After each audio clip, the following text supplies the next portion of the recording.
Oke, Assalamualaikum warahmatullahi wabarakatuh. Bertemu kembali bersama sang dosen training. Kali ini saya akan memberikan materi bagaimana mengendalikan rasa takut. Kenapa? Karena banyak pertanyaan kepada saya, Pak, bagaimana menghilangkan rasa takut yang sangat mendalam? Ya, saudara, inti daripada semua ini adalah kita tidak perlu menghilangkan rasa takut. Kita tidak perlu menghabiskan rasa takut. Yang paling penting adalah kita harus bisa mengendalikan rasa takut itu sehingga bisa bermanfaat bagi masa depan kita, sehingga bisa bermanfaat bagi karir kita dan bagi kesuksesan kita. Ya. Contoh saja, rasa takut itu kenapa tidak harus dihilangkan? Sebagai kita manusia, kita harus memiliki rasa takut kepada Tuhan Yang Maha Esa. Kalau kita tidak punya rasa takut, maka sangat berbahaya. Artinya apa? Artinya kita akan melakukan sesuatu yang dilarang oleh agama, sesuatu yang dilarang oleh Tuhan. Jadi, rasa takut tidak perlu dihilangkan. Yang paling penting, bagaimana mengendalikan rasa takut itu sehingga menjadi sesuatu yang bermanfaat. Nah, untuk mengendalikan rasa takut itu bagaimana? Ada beberapa cara. Yang pertama adalah kita harus tetap maju dan tidak banyak berpikir. Saudara, banyak orang yang kepinginnya sukses. Banyak orang yang kepinginnya berhasil dalam segala usahanya. Tetapi dia merasa takut dan dia tidak menjalankan. Karena apa? Dia terlalu banyak berpikir, dia terlalu banyak memikirkan resiko yang akan dihadapi. Nanti jangan-jangan nanti gagal, jangan-jangan kalau kita ditolak orang bagaimana? Bagaimana kalau seandainya nanti kita gagal dan memalukan?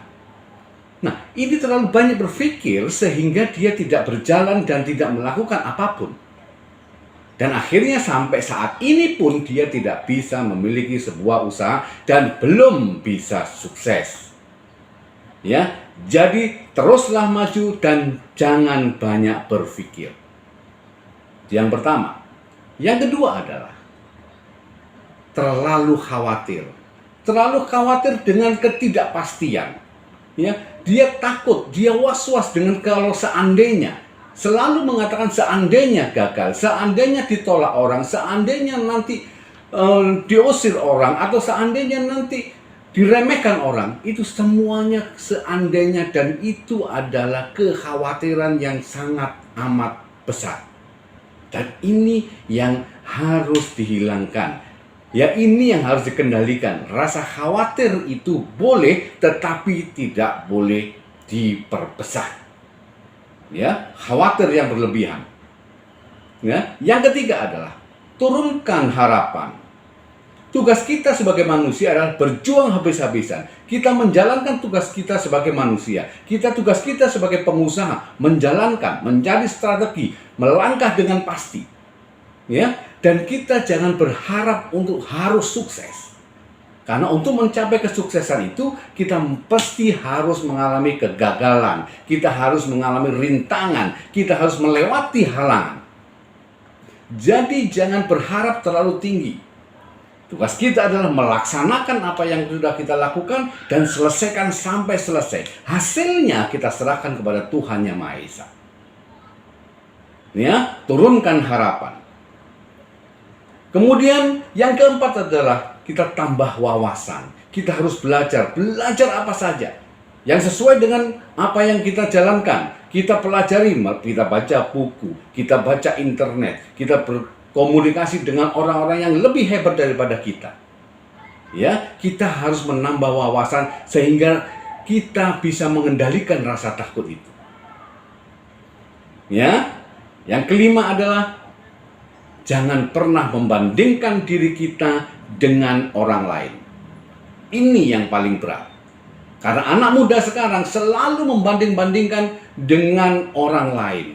Ya, dia selalu membandingkan dengan orang yang sudah berhasil, membandingkan orang yang kaya, membandingkan orang yang lebih ganteng, membandingkan orang yang lebih keren, dan membandingkan orang yang lebih hebat daripada dia.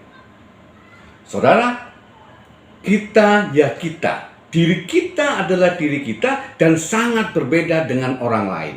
Kita berbeda karakter, kita berbeda background, kita berbeda latar belakang. Jadi kita tidak bisa membandingkan dengan orang lain. Kita adalah kita, orang lain ya orang lain. Sehingga kita tidak merasa minder dan kita bisa mengendalikan rasa takut itu. Ya, dan yang terakhir, kita harus bisa mengenali diri kita sendiri. Ya, apa yang ada di diri kita, kelebihan apa yang kita miliki dan kelemahan apa yang kita miliki. Kita harus menggali satu persatu kelebihan apa yang ada pada diri kita. Kalau kita sudah tahu kelebihan kita, kalau kita sudah tahu kelemahan kita, baru kita perdalam kelebihan kita untuk bisa menjadi ahlinya. Kalau kita sudah ahli, maka tidak ada rasa takut itu. Kita bisa mengendalikan rasa takut itu karena kita sudah ahli di bidang yang sudah kita tekuni. Jadi kalau kita sudah tahu kelebihan kita, baru kita lihat kelemahan kita di mana. Ya. Dari kelemahan itu baru kita belajar, kita perbaiki kelemahan-kelemahan itu sehingga kita sudah bisa mengendalikan rasa takut itu. Saudaraku, kalau kita sudah bisa melaksanakan 6 itu, maka kita bisa mengendalikan rasa takut itu dan kita tidak minder lagi. Terima kasih, semoga informasi ini bisa bermanfaat bagi Anda semua dan bisa maju dan meraih sukses di masa depan. Terima kasih. Assalamualaikum warahmatullahi wabarakatuh. Sukses bersama sang dosen.